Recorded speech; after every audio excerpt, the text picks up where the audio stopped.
দেখো আজকে তোমাদেরকে এই লটকনটা কি করে বানাইছি সেটাই তোমাদেরকে দেখাবো। এই লটকনটা এইভাবে বানালে কি হয়, একদম ফিনিশিংটা কিন্তু খুব সুন্দর হয়। তো তার জন্য দেখো 4 ইঞ্চি করে একটা কাপড় কেটে নিয়েছি, মানে চারিদিকেই 4 ইঞ্চি আছে। এবার ঠিক ফিতাটাকে একটা কোনায় দিয়ে দেখো যেইভাবে আমি দিচ্ছি ওইভাবে সেলাই করতে হবে। তো ফিতাটা ওখানে একটু ডবল সেলাই করে দিচ্ছি, করে দিয়ে এরপর দেখো সেলাই করে নিতে হবে। সেলাই করে নিয়ে যখন আমরা কোনাটা ঘোরাবো তখন সুইটাকে ঠিক বসায় নিতে হবে কোনাটার মধ্যে। বসায় নিয়ে এরপর দেখো মোটামুটি ফিতাটা যেদিক যেখানে আছে ওখানে 1/2 ইঞ্চির মতন কিন্তু সেলাই করব না। তো দেখো আমি 1/2 ইঞ্চির মতন ওখানে ফাঁকা আছে। তো তারপরে একটু দেখো উপরে যে কোনাটা আছে ওটাকে একটু কাট করে ফেলে দিলাম, কারণ তাহলে কোনাটা বের হবে ভালো। এরপর হচ্ছে দেখো পাল্টি করতে হবে, মানে মানে সিধা দিকটা বাইরে আনতে হবে আর এই দিকটা ভেতরে দিতে হবে। তো যাই হোক আমি একটা কাঠি নিয়ে নিয়েছি।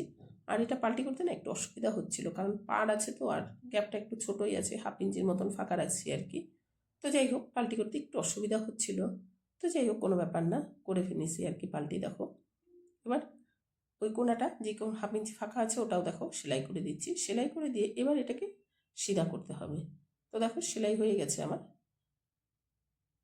উপরে যে একটু কাপড় ছিল সেটাকেও কাট করে ফেলে দিলাম। এবার দেখো সিধা করে নিলাম। সিধা করে নিলে দেখো ফিনিশিংটা কিন্তু খুব সুন্দর আসছে আর কি।